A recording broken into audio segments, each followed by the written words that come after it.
You can almost set your watch to it. Every time the Rolling Stones put out a new album, the same comments seem to float up. This is nothing more than a Mick Jagger solo record. I've heard this so often it's sort of lost all of its meaning. After careful examination of this critique, I've come to realize that it doesn't really hold up. Before calling Foreign Tongues a Mick Jagger solo record, I suggest you actually listen to some Mick Jagger solo records.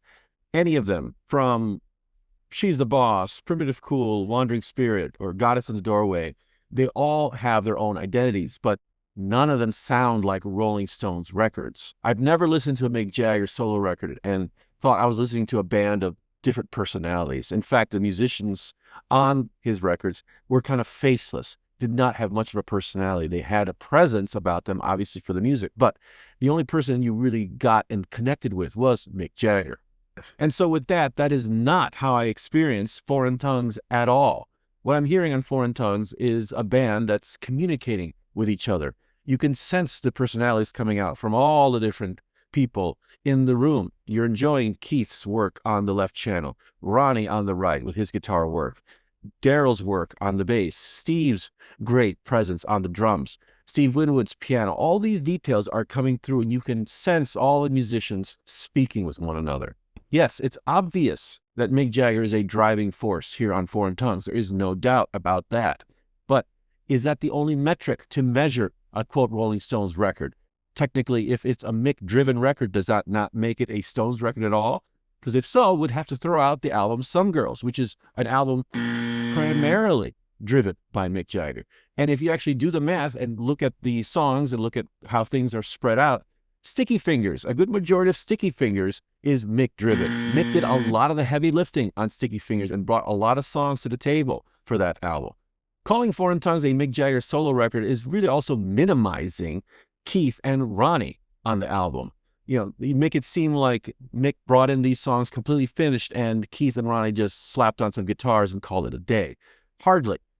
Usually, as the case with all Stones albums, and was the case here, Mick brings in the songs, he has a rough idea for how it goes, and the band takes the songs and they reshape it for their needs.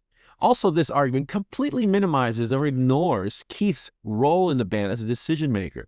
Keith has never been afraid to reject an idea that Mick has brought to the table and decided not to participate in a song that Mick has brought to the session.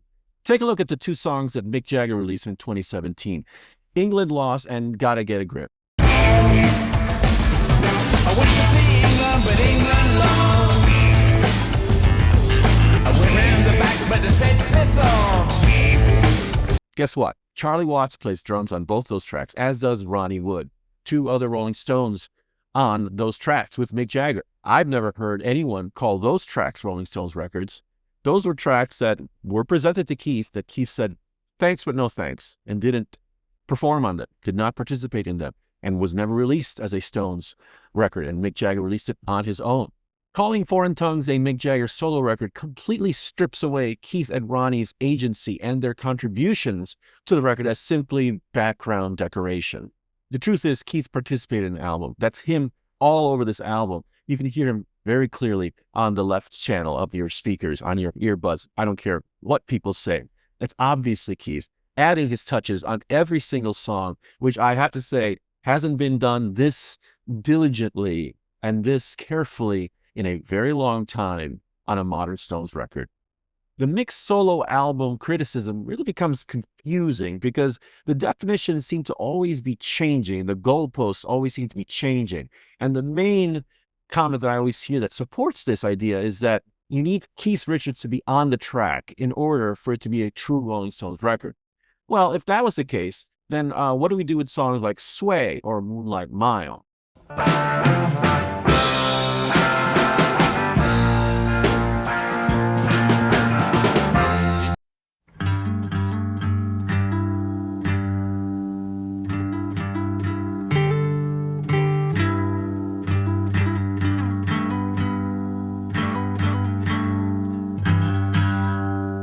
Those songs do not have Keith Richards playing on them at all. And I've never heard anyone discount those or dismiss those songs as not Rolling Stones records. In fact, I always hear those two songs are on top of many people's favorite Rolling Stones songs of all time. And again, Keith has not played one lick on any of those recordings.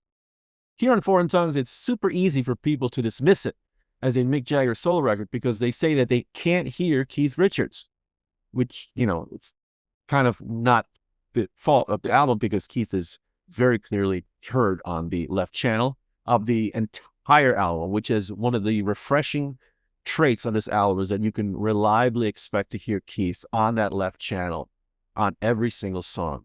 But aside from that, I suspect that what people really mean is that they're not hearing enough open G riffs on the album, even though on this album you have Keith obviously laying a pretty fat, nice riff on In the Stars. But aside from that, the whole album apparently needs to be covered in open G songs, and that would be the definitive proof that Keith Richards' stamp is officially on the record. But again, if you actually do a little bit of the work and research and listen to, for example, Keith Richards' solo records, especially his last one, Cross-Eyed Heart, you're going to be surprised to find that you're not even going to find many open G tracks on that album. It's a very band feel. And that's the same feel, the band feel that's on Foreign Tongues, among other things. But again, this argument that Keith Richards is all about open G stuff, well, not even when Keith is by himself does he like to just riff all day on open G stuff. He also wants to avoid just doing Keith riffs on Stones albums. He doesn't want to necessarily just retrace. I think there's an impression that if Keith were in charge, you'd get All Driving Me Too Hard, or in this case, Bad Luck Hideaway. You would get more Keith riffs, and I'm not sure that's the case because we had Cross-Eyed Heart, a solo album, 2015 from Keith, and there aren't many of those on that album either. So he's trying to consciously avoid just retracing the steps of their past as well. Yeah, it's not just about Keith saying, no Mick experimental dance club music. We want there to be more Keith. He's trying to do something new too. Another great talking point is that Foreign Tongues is a Mick Jagger solo record because it sounds too pop.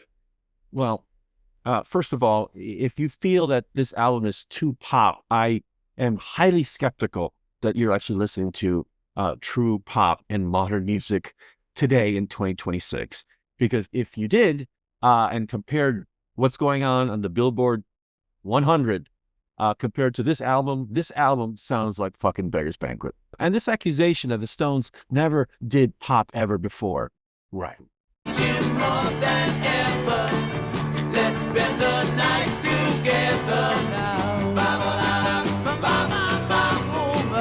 And then what about Goodbye, Ruby Tuesday. Who could hang a name on you? and then there's She comes in colors everywhere. She combs her hair. She's like a rainbow. don't forget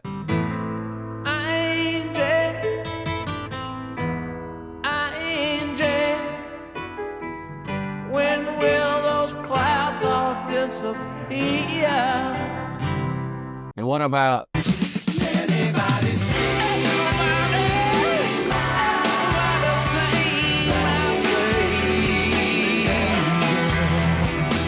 I said everybody see her. Everybody see her. And I think this argument breaks down even further when people say, well, this doesn't sound like the Rolling Stones. When technically, I think people, when they say that, really mean, well, this doesn't sound like my Rolling Stones. Every Stones fan, every single one of us has a version of the Rolling Stones that we personally identify with, that we love the most. And that's usually the version of the Rolling Stones that we discovered for the first time, which usually happens when we're in our teens and our 20s. And that version of the Stones becomes the standard for which you compare other versions that have come later of the Stones. But that personal connection, no matter how real or meaningful, does not give exclusive ownership to a particular era on what exactly the Rolling Stones should sound like. As we know, the Jimmy Miller era, the 1968 Beggar's Banquet to the Goat's Head Soup 1973 era, is the top of the mountain of the Rolling Stones catalog, when that was already the second iteration of the band. It seems that people have conveniently forgotten that the Stones were pretty darn successful already before that period. Somehow, that generation of fans during this period really took hostage this period and sort of, in a way, kind of erased the era that came before it. And this was the first, like, immaculate conception of the Stones happening with this Jimmy Miller era. My point is, the 68 to 73 era of the Stones was not the first iteration. It was the second, as was the Ronnie Wood era that followed after that, another iteration. And then the next iteration after that. And here we are in this current new iteration of the Rolling Stones. The Rolling Stones didn't become the world's greatest rock and roll band just because they stayed in one lane and they continued the same formula over and over. They continuously updated and recalibrated the formula throughout all the years. Beggar's Banquet sounds nothing like Aftermath. Eggs on Main Street sounds nothing like Let It Bleed. And Goat's Head Soup sounds nothing like Eggs on Main Street.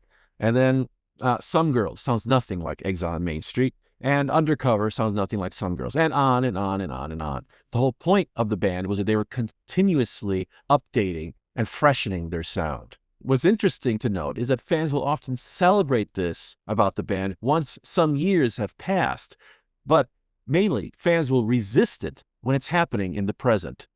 So when fans are saying that the Stones are not sounding the way they remember, the only thing I can say is we signed up for this. This is the DNA of the band. They're constantly changing, constantly forming, and it's in the directions. It's in the band. Rolling Stones. It just continuously keeps moving forward.